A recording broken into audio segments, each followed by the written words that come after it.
Everyone. My name is Maddy Schafer. I am a senior studying biology and music here at U of I. Today I am joined by Andrew McGowan, a graduate student here at U of I and the composer for Interior, being premiered by the University of Illinois Orchestra on February 29th.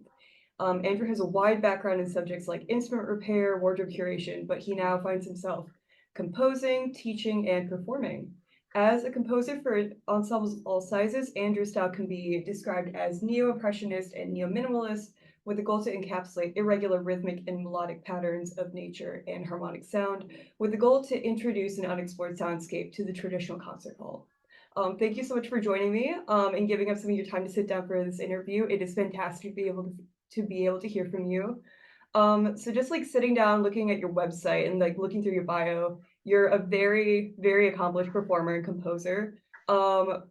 How would you describe your musical background and why did you kind of decide to go into music? Sure. So first, thanks for having me. Anything for Illinois bands, am I right? Through a weird system of circumstance and coincidence, we were really fortunate to have this dynastic band director this guy was like a gigging with the Tonight Show band, subbing with the Boston Symphony, and on the audition circuit all over the place, regularly making finals. Unbelievable trumpet player. His name's Dave Wetmore. Really awesome guy, incredible music educator. And he ended up building this program at Macomb over about like 35 years. He took this tiny school of like anywhere from 400 to 600 kids at any given time to have regular band enrollment of like 200 plus. Like we had 11 euphoniums in the marching band when I was a sophomore. It made no sense. Like it was really awesome. And I mean, we came over here to IMBC and would compete in that. We would come to Superstate, and it was really cool. And his band's developed enough of a reputation where he came to know Jim Keen personally, which of course here at University of Illinois is incredible because we see the painting of him on the wall every day. Um, and so that was really special. And I actually, when I was in high school, was around just after Dr. Keen retired from University of Illinois and was still really active as a guest clinician. So I actually got to work with him a little bit, which was really special. Coming from a small town like that in like the band heartland of the United States, there was a lot of pedagogy I mean, we're within the sphere of influence of Chicago too, so we're always talking about like the Chicago Symphony brass legacy. So being in that kind of a space, it was really a perfect storm of all of these incredible influences that I could have had. And a lot the culture of that program was really strong, and anybody who wanted to be involved with a lot of stuff was encouraged to get involved with as much as they wanted to. So my friend Bryce and I decided over one summer separately, and then we collaborated over this at like a band camp we were at. We were like, hey, writing music is really, really cool. What if we did more of that? And we started doing these little chamber series at school where we would write a piece in our free time, and then we would wrangle a bunch of our friends, and we would have like a session in Bryce's garage where we would read his new wind quintet or my new brass quintet or whatever instruments we had available. And we got to a point where Bryce did a senior high school recital, I did a senior high school recital, and both of us included pieces that we wrote for chamber winds on our program in lieu of an intermission so that we could have a break but not have to stop the concert, which was really, really cool. But it was just it was all about fun, and we were encouraged to have big personalities and be ourselves and write music that we loved and play the music that we loved and go hard, work hard. It was awesome, and so it was really easy to just like keep up the inspiration and keep it going. To be honest, there's a lot about Dave that's really similar to working with Professor Hauser, which is really fun. So I understand that this piece was meant to celebrate the retirement of the most previous recent director of bands, Dr. Stephen Peterson, and that you were actually able to interview some of your personal experiences with this. And this piece seems to have some very strong emotional significance to you. Would you be able to kind of explain more the inspiration that you had to write this piece? Yeah. So there was a day, it was like a maybe a week, like a couple days to a week after Dr. Peterson announced to the Wind Symphony that he was going to be retiring, and I was playing Air Force Band audition excerpts for him, and I asked him when we were wrapping up, I was like, "Hey man, what are you gonna do next year?" And he said, I'm planning to live kind of close to Estes Park in Colorado, and I think it would be really cool to be a trail guide for the National Park Service." I was like, "I didn't know you were into hiking. That's so cool." And he goes, "Yeah, it's I love getting outside, loving getting into nature. It's just something I really enjoy." And I told him, "Well, my dad has a long relationship with the Department of the Interior. He's been a volunteer and coordinator with the National Park Service for a long time, and part of this work as in recreation therapy and recreation parks and tourism took him into the field and took my family into the field a lot. And as a result of that, I've gone exploring at a lot of the natural wonders that the United States has to offer. And so it was really cool getting to chat with Dr. Peterson about that and finding in that moment this awesome opportunity to juxtapose everything he was aspiring to go do and everything that I loved about those places. A couple weeks after that, we played the Guy Duker's transcription of Pines of Rome, which is the very famous Pines of Rome transcription for band. Professor Duker was a professor here at Illinois for like 40 years in the band department, and there was something so special about that performance. And I think some of it was once we knew that it was Steve's last year, we weren't willing to leave absolutely anything on the table. And I'm not saying that anybody in the ensemble would have left anything on the table normally, but like it raises the stakes so much.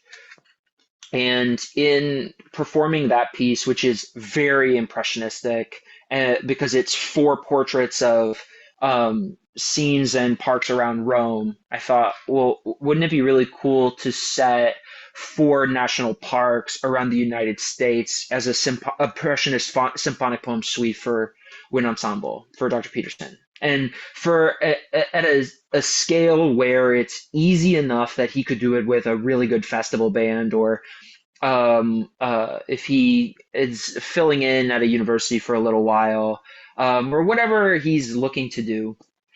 And I wanted it to capture all of the elements that I think he was really interested in working on with a wind ensemble. So, namely, like something like a lot of motives that are very intuitive and very singable, but where the alignment of those ideas gets really intricate and really tricky. And the power of the piece is how these things diverge and converge and evolve and uh, fulfill themselves harmonically over the arc of the piece.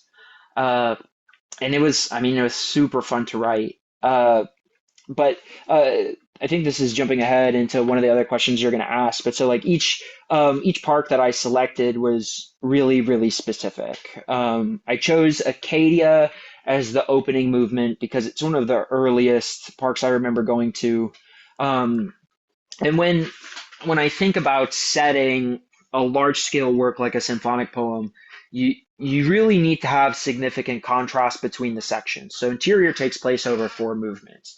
And so the standard symphonic form is loosely like fast, slow, fast and or moderate, and then something like fast again.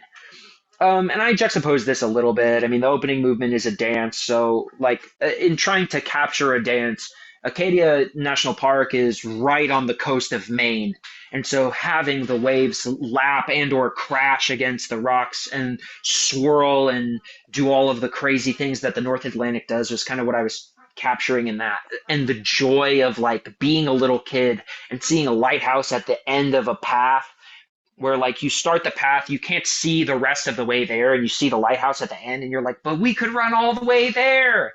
And so trying to capture like the joy of adventure that is in order to like send you off into the piece. The second movement is Cathedral Lake, which is in Yosemite National Park. And I really think Yosemite is probably the most beautiful place on the planet. Um, there's just nothing like it. And Cathedral Lakes is really interesting because it's this huge basin up in the mountain. So it's not a true valley, but it's part of the series of mountain ranges that contributes to Yosemite Valley. And it's between all of these peaks, and there's a series of lakes that flows between them. And I remain eternally shocked at how quiet and peaceful it is. And you can hear the insects in this awesome ambient chorus. And so the second movement is scored as like an organ prelude, like you would hear in a church because it's Cathedral Lake.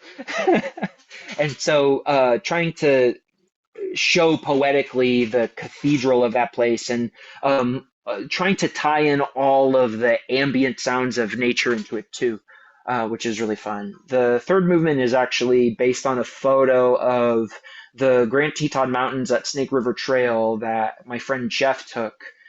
Um, and so he started this photo at dusk, and he when he was doing this series of landscapes, he got really interested in long exposure shots, which is when you leave the camera lens exposed for a long period of time. And when you do it at nighttime, what happens is the stars in the sky streak across the sky because you have the long exposure of all of that light. And the reason that they become arcs is because the curvature of the Earth bends the light as it shifts.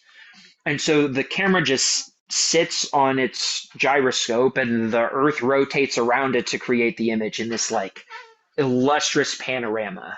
And so that movement is all about long gestures and trying to create the sense that you're laying there and watching the Earth spin the night sky around you. So when I decided to nix the narrows and just focus on what I intended to be the last movement, which is Sequoia National Park, which is one of the other like places when I think of a national park, other than Yosemite, this is like the other place I think of. But ironic because it's in California and it's really only like 100 or 200 miles away.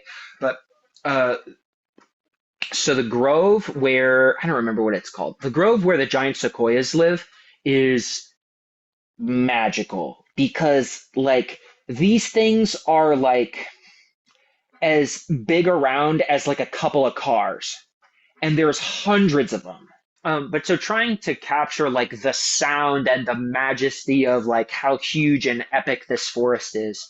And but also trying to like still capture all of the elements of the climb that I built through the Narrows as though like you take an eternity to gaze up into the canopy of this giant tree. In like the like a Ken Burns slow pan, I guess. But no, that one's really fun too. And it's like trying to stretch the resolution until like the end, which is, I mean, it's fun. It's so awesome. The Wind Orchestra is playing the crap out of it. It's really been fun to come to rehearsal this week, and I'm excited to hear it in the hall.